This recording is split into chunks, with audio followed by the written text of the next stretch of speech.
Well, thank you for staying tuned. It is still the conversation. And on this side, our discussion today centers on economic development and Lagos government strategies. With Nigeria's economic landscape rapidly evolving and Lagos making the lead in several key reforms, it's crucial to explore the policies and strategies in place to drive sustainable growth, encourage investment, and improve the standard of living for residents. Joining us on this side is the CEO of Finance. He is Mukhtar Mohammed, and he is a friend of the house. He's glad to have you join us again. Thank you for having me. Good morning. Finance with Mukhtar. Let me get it right. Thank you for joining us on the conversation. My pleasure. So we are discussing economic development and Lagos government strategies. Now, it's the second quarter of 2025, but if you were to do an assessment, how would you assess the current state of the economy in Lagos? Well, Lagos cannot be isolated from Nigeria, but Lagos is the economy of Nigeria. That's the way I normally put it. If Lagos sleeps, Nigeria sleeps. If Lagos is not sleeping, I mean Nigeria is not sleeping because it's the commercial capital of Nigeria, all activities. If you look at Lagos, is not just Lagos. I mean, in Africa, I think Lagos is the sixth largest economy. Lagos state itself alone, one of the largest economy in Africa. I think the sixth largest economy in Africa. So no, I think we're the second. After Egypt. After Egypt. Yes. So you see, in terms of cities, yes, okay, cities. Yes. Yeah. So I was talking about you look at it, second largest economy in Nigeria in terms of city. So it's more or less like comparing California to the United States of America. I mean, if you take the U.S. as a country and you want to look city by city, California is the sixth. Maybe that's what I was saying. Lagos is the sixth largest economy in the world. In the world, yes. So that's what Lagos it is. So when Lagos drive a policy, it has a snowball effect that tend to affect the nation economy. You look at all headquarters of major multinationals, they're in Lagos. So outside of the public parastatals, or you know that Lagos seems to have most of the private headquarters, and most of them transact their business here. First point of call when they are landing, they land in Lagos, and so Lagos is very strategic for Nigerian economic growth. So that's why once Lagos begin to develop, then you begin to see the economy of Nigeria develop.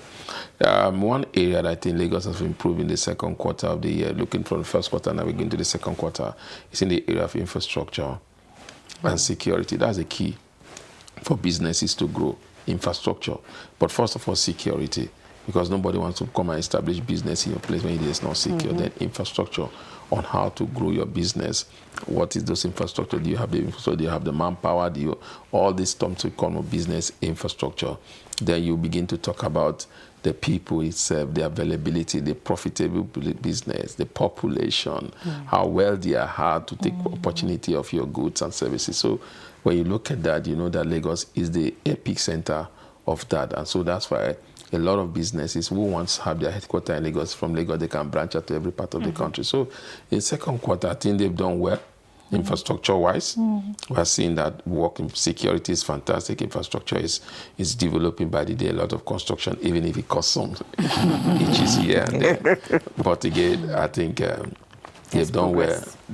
I think gradual progress. And when you look at Lagos, budgetary aspect of it also, that's why you talk about finance. They've done well also in terms of passing their budget at record time, looking at implementation of the budget. When you compare the federal government to Lagos State government, I think in terms of budget implementation, Lagos State has always set the standard and even have more percentage implementation in their budget than the federal government.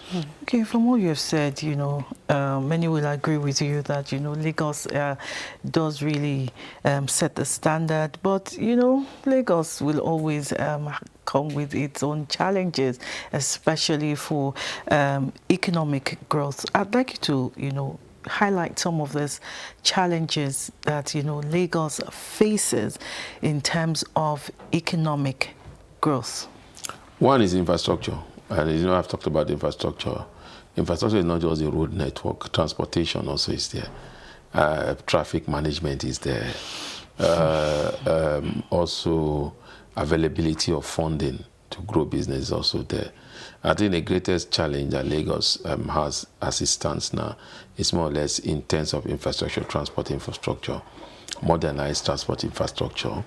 I mean, it's an ongoing project. Now we are beginning to see the opening up of the Lekki axis through the Coastal Road, and also the Blue Rail will be extended to those places. So I think the major challenge has been in the pace of transportation infrastructure. Then moving your goods from point A to point B has been very, very challenging. And also in terms of funding too, they face a lot of funding. But this is not just Lagos alone. It's a general Nigerian problem. Thing, But again, when we are centering on Lagos, you can't isolate the federal from the state. So I think funding is a major, major problem. Then levies. It's a big problem. And I think that's why I think Lagos State need to do well. For business to grow is turnover, and turnover at the small margin. But when those small margins are being put into levies, not taxes, I'm not talking about taxes. I was going to say, are we talking about taxation now? No, okay. I'm talking about levies. It's just levies. Taxation is what grows an economy. Levies does not grow economy. It doesn't grow, okay. Levies try to transform businesses from growing. The challenge is that there's too much levies in Lagos for smaller businesses especially. You are paying this levy, you are paying this levy, you are paying this levy. Local government is collecting so much levies. Sometimes you see the harassment on the way again. I think it's not good again for Lagos, whereby an epicenter like Lagos, you see within places, you're not even seeing well-dressed security men trying to control your city. You see touts, and harassing people, smaller businesses, that guy that's doing dispatch. There are better ways to do all this. So it doesn't give that aura to the state when you see people just tend to be so aggressive to people. It used to be like that even in smaller businesses before, modern business. I think Lagos will just go there and shut down your business that you've not paid tax. But thank God, I think they've created a new method, invite them for discussion. We have not been seeing the shutting down of businesses, hotels that we used to see before. So that should they are improving, but they should take it to the smaller businesses because the smaller business are what tricks in Lagos. That transporter is going with his good, and you see touting, you see levies being collected, and these levies are not put into improving the business, steering for them. Where do these levies go? Into individuals? To individuals, pocket of individuals that constitute themselves to be godfather, or pocket of individuals that are now like the owner of that particular locality. I'm not talking about local government. I was going to say, but there are local government levies. Yeah, local government levies are there. That's what I'm saying. Local government levies are there, and then not only local government levies. If it's only local government, I'm talking about local government levies are there. Then you see touting, collect. I don't think this money goes to the local government. All right, so this will lead me to my next question. Let's talk about the ease of doing business in Lagos, and then the MSMEs, the role they play in developing the economic landscape of Lagos. And you have just cited something about levies now. So what more can the government do, to support them, to give a level playing field for everyone to thrive? You see, when you talk about that again, the most vibrant sector of the Nigerian economy is the informal sectors. True. They are the highest employer of labor. And we're talking about the transporters, we're talking about the market women, we're talking about our small businesses, and now we've added fintech to it. Just with your tablet, so they are doing very, very well in those areas. And Lagos control over 80% of those smaller businesses. Like I said, because of their population, the population in Lagos, because of the wealth distribution in Lagos. Fine. How do Lagos help those businesses? Number one, for Lagos to help those business, if Lagos help those business, there's a symbiotic way of relationship, not a parasitic way. The symbiotic way of relationship is that if they help those businesses grow, they will be able to tax those businesses. Not levy those businesses. See, I'm saying taxes. Because it's tax that grow an economy, not levies. To be able to tax them. Now, how do they help those businesses? So that when Lagos come and say, you have to pay tax, Lagos have helped my business grow. I have no reason not to pay tax. One, roads. Get good infrastructure to roads. You see, we see roads, so we just look at Ikorodu Road, Third Mainland Bridge. Oh, that's infrastructure. No. These little roads, street roads that... The inner roads. The inner roads, which is supposed to be the local government roads, and maybe some of those inner roads also have states own road. I don't know how they do it. Like in federal level, you have Trong A and Trong B. Trong B, yeah. So there are some of those routes. So make them empower. Then in terms of then train them, which I'm excited about the Ministry for Wealth Creation that Lagos State had, that train entrepreneurs, but they still need to do more to make the entrepreneur more accountable in terms of taxes and in terms of customers. Okay, I think Lagos need to do well. Funding, yes, the Ministry of Wealth Creation have been getting comparative funding to fund smaller businesses on how to grow those businesses. Yes, that is fantastic, but they should do more, bring in more successful entrepreneurs that they are doing to train them. And we also need to know that in businesses there is a skill and there is the unskilled. But what I've seen in Lagos, we have more unskilled than the skilled.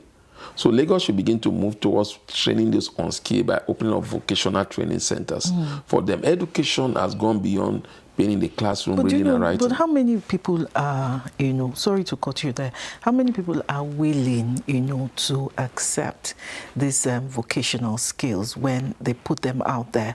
Or how much awareness do people, have or know about these vocational skills? You see, you asked two questions. Awareness first. And awareness comes with example. If you're going to have, in a place, you have 10 people, and you're able to get one to be an example or two to give an example, that this guy was trained and is doing very well. You see, you begin to attract a lot of those people that were not ready before. So, man, this result is good. So results drive improvement. So that is one. In terms of readiness. Definitely, because of the society that we are, people celebrate quick success, in quotes. They don't know that there's no overnight success. If you go online, you will see so many. Somebody just, I don't hammer, I want to hammer this and so. Now we are not ready to do those jobs. You can see Lagos is the epicenter in terms of infrastructure, one, then housing. The kind of structures, houses that are built in Lagos daily, government opening up because of the challenge of housing. But when you go to some of these construction sites, some of these new houses that are coming out, 90% of the people that work there are foreigners from Benin that are doing the electrical work. They are doing the plumbing, they are doing the tidying, they are the ones doing it. Because the average, maybe I would call it Lagosian, does not see himself that he feels that, look, there are easy ways I want to make money. So that brings me to your point, enlightenment. That's why the government should continue to enlighten people on the needs to consistently be able. You see, it's very easy to acquire money. I tell people there are two skills. You acquire money, you keep money. That's the skills for wealth creation. Is that you acquire, you keep, and you use. So most of them are good at acquiring money. Some are good at keeping, but using the money so that you can be able to sustain it for the long time is a challenge. So that's why the government should let them know that, look, you can acquire that money, you can keep that money, but if you don't have the skill on how to manage that money and multiply that money, it's a big challenge. And I think that's the problem. So we need to begin to look at beyond the monetary part. How can you sustain that growth in your business? Then you see, once there's sustainability, you see a lot of people want to come in there. That's me. So I think enlightenment is key. Education goes a long way. Enlighten them on the benefits that are involved in trading. And I think the Ministry of Wealth Creation is really doing a lot in that area. In that area, okay. Talking about economic policies now here in Lagos, many business owners, complain, especially the small business owners complain that, most of these economic policies are for people at the top, that it doesn't, trickle down to the common man. Do you agree with that? Yeah, I agree, but it's not a Lagos problem. It's a national problem. It's a national one. If you go to a bank and say you want to lend money and just look at your small businesses, they'll tell you, you go to a microfinance. And you go to the microfinance bank, the kind of rate they are giving you, you are just like, if I have to take that rate, then I will not be in business again. Exactly. So I think that is the challenge. It's not just the Lagos. I think it's a big challenge. It's because Nigerian banking system does not give room for long-term growth. Nigerian banking system, because of that's why CBN came up with a lot of policy. That's why these days you see that most of the bankers are not asking you like they used to come and keep money with us. They're sometimes calling you that, do you want to borrow money from us? But again, you need to look at, if I borrow, at what rate am I borrowing? And so that is monetary policy skill, and that is not in the hands of Lagos State government. But I think, like a smaller business, the way Lagos can help smaller business is, number one, looking at the productivity in terms of employability of the smaller business and give them a breather. Okay. In terms of these levies. Levies, yeah. Come up with a strategy that if you employ up to 10 people, up to 15 people, there won't be levies on you again. You only pay taxes. And even if it's levies, that levy will be minimal. You see that a lot of people, that will help business to grow and expand, and maybe even expand outside of Lagos. So Lagos begin to provide the equally distribution of prosperity to other parts of Nigeria. It should be to their glory. So I think that's one area we need to look at. How can Lagos help businesses as it stands now with the harsh economic reality that we are facing now? The way you can encourage business is to bring down your levies and also use tax to grow the economy, provide employment. You see, tax has gone beyond revenue. Tax in developed economy now, we use tax to grow the economy. It's not just all about get the revenue from taxing, no. You need to begin to see how can you use tax to expand the economy, create more employment. And so, you know, the beauty about it, you are creating more employment. Those people that employ are paying you more taxes. So it's a win-win situation. It's a win-win situation. Okay. All right, let's talk about the economic sector now. You mentioned the fintech, you know, so I'd like you to also talk about how that is transforming, you know, the economic landscape. And then are there other sectors that you feel like we're not really tapping into it? Okay, let's start with the fintech. Of course, all the fintech companies are in Lagos.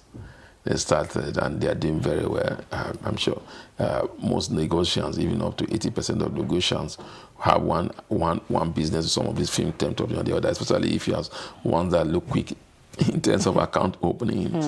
These fintech companies have come in handy, and the cost of the business is a little bit cheaper for people to, even the fees, the levy they pay on some of these transactions are lower. So definitely we have them so much in Lagos. Lagos is, because that will talk about infrastructure. Because some of the big companies are here in Lagos, the infrastructure is top notch. So it's to the advantage of Lagos. Is there a sector that Lagos have not really, I keep saying, I think it's the aquatic sector, the maritime sector. Lagos has not really taken advantage of that. Really. Where would you say that? Where would you say that? Because when you look at that is huge transport sector. I mean, in terms of movement of people, then it's not just about moving of the people. It's having the people have confidence that okay, I will be able to enter a boat. Especially that what is happened recently. Yeah, because again, you should, if you want to grow your aquatic sector of your economy, you need to have security. And when we talk about security of the aquatic sector, we're talking about having like coasts like that. It's the problem we have is the start big syndrome. That's a big challenge to most entrepreneurs. You see somebody comes to you, he has not made 1 million or 2 million, and it's asking you, is looking for 10 million. You begin to ask yourself, how do you now manage 10 million? When you have not successfully managed 1 million. So that is the challenge. So by the time they have 10 million, when they've not successfully managed 1 million, the first thing they think of is, how can I buy that big car to let them know that I've arrived? So that is where trainings really start. I think that's their greatest challenge in terms of funding. When I talk about funding, it's both ways. Then the second way is making funding available for them. Then as an entrepreneur, you want to get funding. I want to see how much you have also put in that vision. Not just how much you are looking for the bank. The bank are not looking at how much they will see, okay, if this business really mean much, how much investment have you put in that business before I'm encouraged to invest in that same businesses? I think that's the greatest hurdles most entrepreneurs here in Lagos or especially in Lagos face. They come up with those big numbers, but they've not been able to handle those big numbers. And so nobody wants to give you fund. Nobody is a Father Christmas. No bank is there to give you fund because they're answerable to their shareholders. Exactly. So they will need to be to be accountable to them also. So they need to grow their business. They also need to grow theirs. So I think that's the major challenge that most entrepreneur funding is key. But it's two ways. It's either funding that the interest rate is high, or funding that you are having a big business, but you don't have the capacity yet. Still talking about sectors on how to improve the economic landscape. The creative industry is one that is fast growing. Yeah. If you were to do an assessment as well, how would you assess it? And then how much more should government do to tap into this? I think government is doing enough. Funny enough, they recognize it. You remember the rehabilitation of the National Theatre. I think that also then the environment for creativity, especially in Lagos, the axis, the Badagry axis, the Ekpe axis, and now they have film villages in those places. I think the creative industry is doing very, very well. It's one of the success story of the Nigerian youth. So I think they're doing very well. And government is really partnering with them, both state and federal government. So you can see that's the kind of result you are seeing there because there's partnership, there's sponsorship. And sure, if you see the creative industry, sometimes you see they are doing a program like this Easter period. They have a lot of programs. You are seeing governments as sponsors, private companies as sponsors. Those are the kind of partnership that sector have enjoyed, and you are seeing more results come out from those sectors. I think government has really tried, but it's never enough. So let's see, maybe government, we've seen the National Theatre, you make the structure look nice, So let's begin to see equipment in the National Theatre. Let's begin to see where they could be sharing equipment, government building a film village that have all the equipment that they need. That would be good. Remember, they were about to do that. I think Cross River State government was supposed to do that with Tinapa, but I think what happened to Tinapa? It didn't see the light. Since Donald Duke left. Yeah, Donald Duke left. He left with him. So that is something that Lagos should begin to tap into, because Lagos is this epicenter of the creative industry. Okay, I want to talk about sustainability, cost of living, and citizens' expectations. The Lagos State government, tried to ease the sufferings of Lagosians by introducing the Oúnjẹ Èkó, which I believe has, been halted, for now. Do you think that was like a permanent solution to our daily needs or to the continued cost of food prices, or it was just a stopgap? And also, do you think, the government can, do more or look for a better alternative? When that happened, it was a stopgap because of the skyrocketing nature of food and everything. That was a stopgap, which is always necessary. You start a short-term solution to a long-term problem. You can't just say, okay, the long-term solution is continue to suffer. You try to bring major. I think that was a short gap processes that they did at that time. For them to have stopped it, that tells you that it's not working. So why is it not working? You see, when it comes to interventions that are not built on structure, people always take advantage of it. Intervention should be structural in the sense that if I'm intervening for provision of food, who are the people that are really getting this food? Sure. Are they really the downtrodden, or is still the elite that are not going to buy this food and keeping it behind and then selling it back at the double price to the elite? Those are type of the structures you need to put in place in terms of intervention. And that's the kind of effect. Then secondly, any long-term solution is based on you becoming the production center of that solution. So if you are looking at a long-term solution to any problem, that means how much is Lagos State involved in terms of food production. And it's practically non-available. So, and again, non-available doesn't mean it's not possible. It's not possible. We don't have good, Dubai is a desert. But one thing you get there is food.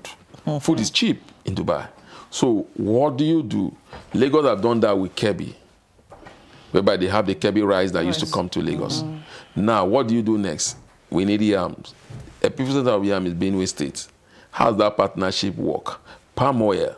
How does that partnership work? It's in the South. How do you partner with them to bring palm oil? So those are the areas that Lagos should be at, because you cannot produce it fine on your own, but you can partner with them because you have the resources and you have the market.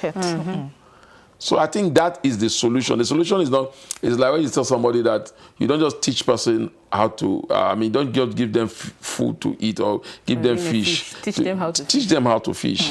I think that's the part that Lagos should go and begin to say, okay, we don't have that land, we don't have it to produce this thing, but we'll make the environment, we'll partner with you, make the environment enabling for you, and so that when this goods comes out, people will get it cheaper than when you have to do everything yourself. With that, you are now reducing household expenditure, and you are making your people more. You know, they say it's only the person that has eaten then can begin to look at what you are doing and say, okay, this thing is working. This thing is working. Then the other place that government also do again is also in the area of housing in Lagos. I hope the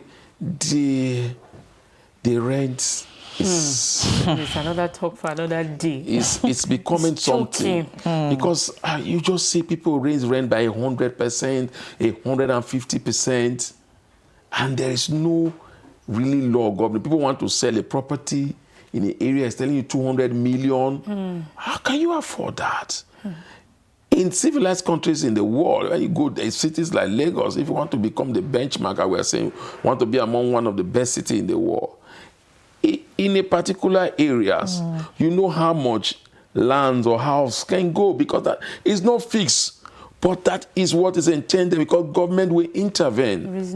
Reasonable. But the rent is, people cannot pay their rent again. So sometimes, because housing is key, housing and clothing and food is key. So once those things are not provided, then you see a lot of children that are supposed to go to school. Children are out of school because they have to walk one way to make business for their parents to pay house and provide food and clothing for them. I think Lagos need to do something on that aspect. Okay, just before we go, what advice do you have for a young entrepreneur? Perseverance. Especially when you want to do business in Nigeria. You need to persevere. And you see, the challenge we have is that everybody wants to improve his circumstances. Everybody wants to improve his business. Everybody wants to improve this way of life. But nobody is ready to improve themselves. So for you to have people to invest in your business, you must also improve yourself. You can't be saying, oh, I'm in problem, and you think the solution to the problem is just the government. No. You have to improve yourself. If you want to improve your circumstances and you want it to last so that you don't go back to that fight again, improve yourself. Self-improvement is key. Self-improvement is key. From this conversation, economic growth is not just about numbers. It's about the people, and it's about purpose and, of course, policies. Thank you very much, Mukhtar Mohammed, CEO of Finance with Mukhtar, and we've been talking about economic development and Lagos government strategies. We'll be right back after this short break.